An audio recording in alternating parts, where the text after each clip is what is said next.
The Warfarer is a unique vocation in Dragon's Dogma 2, allowing you to use 9 different weapons and skills from all of the other vocations. As such, this vocation allows you to tailor your build to your exact preferences, so that you can make the one that is perfect for your playstyle. So with that being said, hello everyone, my name is Dark Hero and welcome back to another Dragon's Dogma 2 video. This will be my full guide to the Warfarer vocation, and also showcase a couple of builds that fully demonstrate the power of the Warfarer vocation. And so without any further ado, let's get started.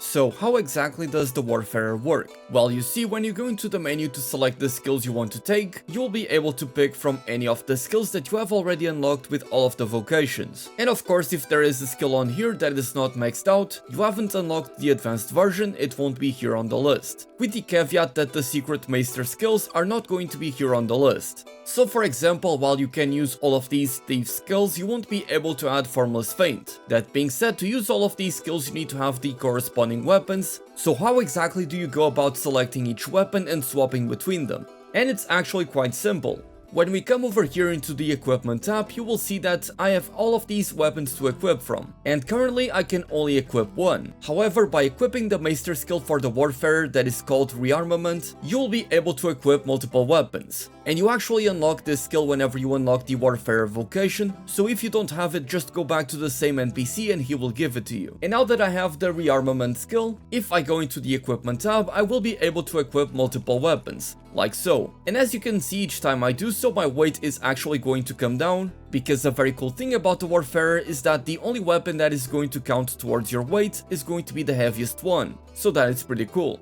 Now I'm sure you can notice that there is a number corresponding to each different weapon, and if you select this weapon, you're going to see a pop-up that says change order. And in this menu, I am able to alter the rotation of the weapons that are going to come whenever I use the Rearmament skill. So for example, I have the Greatsword here. Whenever I use the Rearmament skill, it changes to the daggers. If I use it again, changes to the Magic Bow, so on and so forth.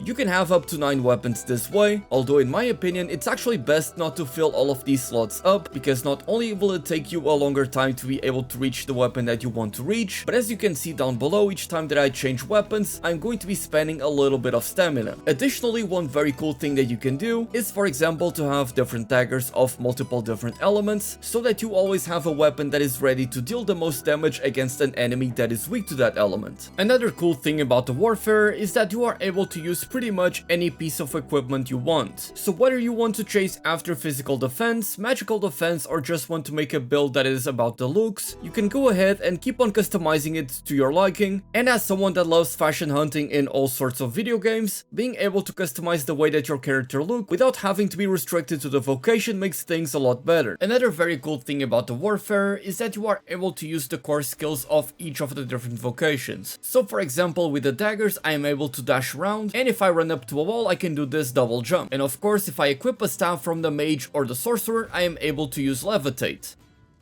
Like so. So even if your Warfarer build is not going to include one of those weapons for actual combat, I think it's a good idea to at the very least give it to one of your pawns, so that if need be, you can take it out and then use it to traverse a certain location that you otherwise would not be able to.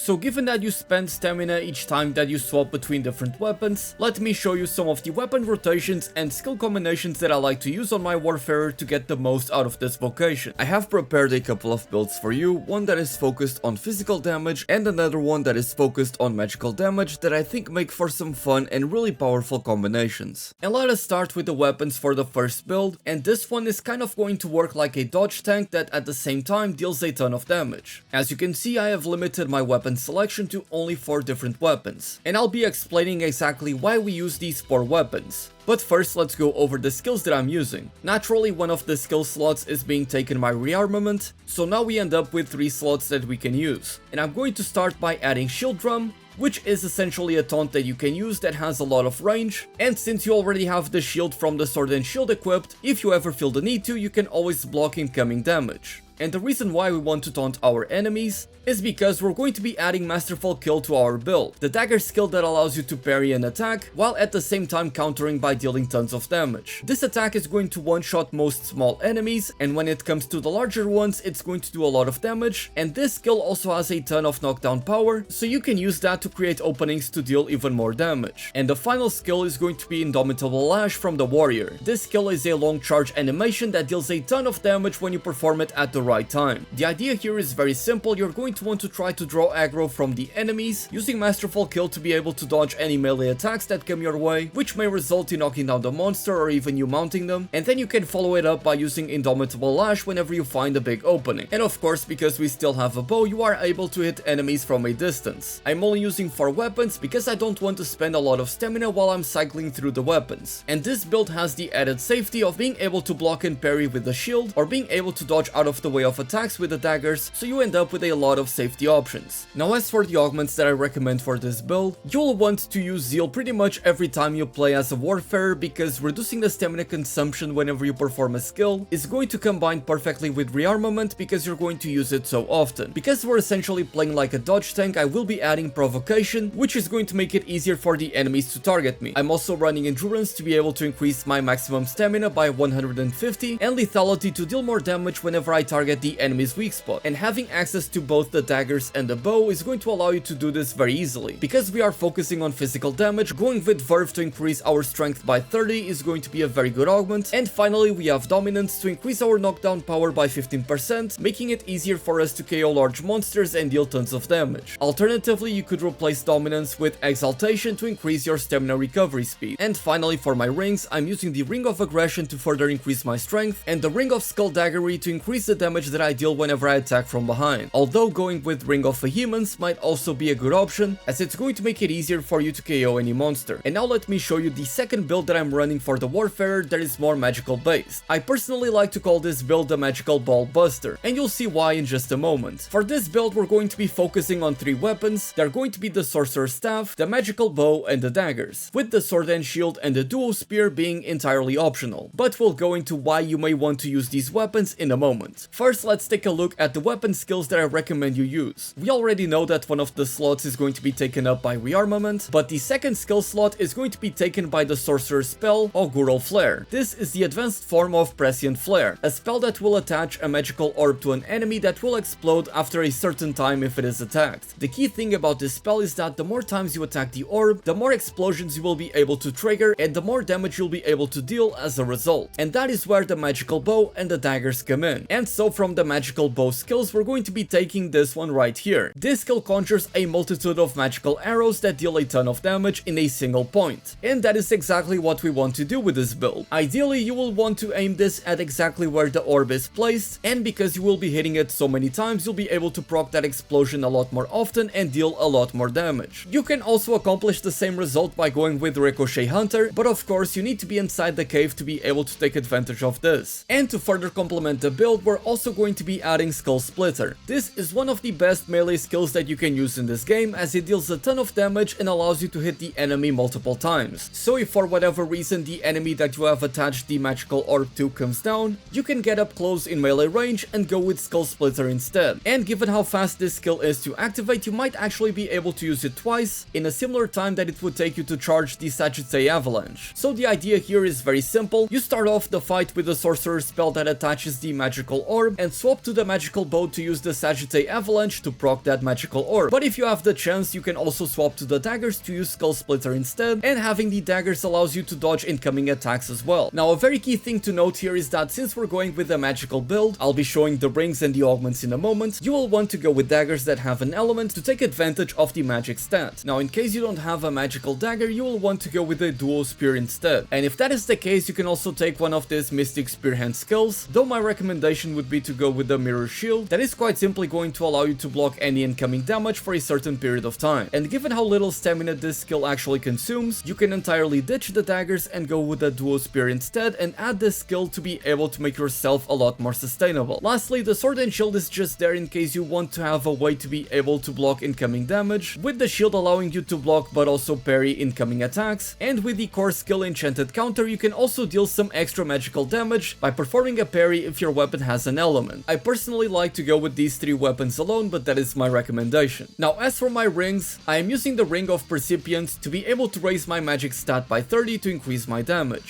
Now for my second ring, I am using the Ring of Vehemence because very often I'm able to stagger or even knock down monsters whenever I use the Sagittae Avalanche, so having this ring on to increase my knockdown power is going to be even more beneficial. That being said, the Ring of Recitation might actually be a very good option here, as it is going to greatly reduce the time it takes for you to incant your spells, with the downside of this reducing your max HP. Now I'm not quite sure if in Dragon's Dogma 2 this ring affects the magical bow. In Dragon's Dogma 1 you were able to use augments and rings that had the same effect to be able to reduce the charge time of the magical bow. I'm not sure if the same thing happens in Dragon's Dogma 2, but if it does, then this ring is going to be a very good option. And now let's take a look at my recommended augments that make this build even more powerful, with the first one being Zeal for pretty much the same reason as before. The next augment is going to be Endurance, which is going to combine nicely with Exaltation by increasing my max stamina and making it so that my stamina recovery speed is higher, so that I am able to swap between weapons and use my skills a lot more often. I also have Lethality from the Archer to increase the damage that I deal whenever I target the enemy's weak spot, so that is just a very nice way for me to increase the damage that I deal. And Dominance is there to increase my knockdown power to make things a lot easier for me, and Knockdown is there to increase my knockdown power, because if the monster is KO'd, the fight is going to be a lot easier, you're going to be able to deal a lot more damage and you don't have to worry about dodging anything. And finally I go with Sagacity to simply increase my magic stat. And as you can see from the gameplay in the back, with the only worry being that you are able to cast a magical orb in the right spot. The damage output that you can get from this build is absolutely insane, and even if you don't use the magical orb beforehand, you can still get tons of damage out of it. And the best thing about it is that your pawns can also trigger additional explosions, so if you have a thief or an archer pawn, or even a sorcerer that is casting Maelstrom, you will be able to trigger that a lot of times. Now admittedly, this is a little bit of a gimmicky build, so I get why some players might not see the appeal in it, but that's the best thing about the Warfare. You are able to build your own playstyle using the skills from all of the vocations, so you are able to freely customize your character to make them look exactly like you want to and use the skills that you want. It's a bit of a shame that you don't get to use the Maester skills, but at the same time I feel like it's understandable, because if you were able to use them, I feel like you would just end up with an overpowered vocation and there would be no reason to use the other ones. That being said, some of the combinations that you can pull off do actually feel overpowered, although that is kind of the point of Dragon's Dogma, as by the time you reach the endgame you will be this unstoppable killing machine. Let me know which combos you have come up with for the Warfare. I am very interested in knowing your builds, and of course if I like some of your recommendations I may end up featuring them in a video. With that being said, thank you all so much for watching. My name is Dark Hero, and as always,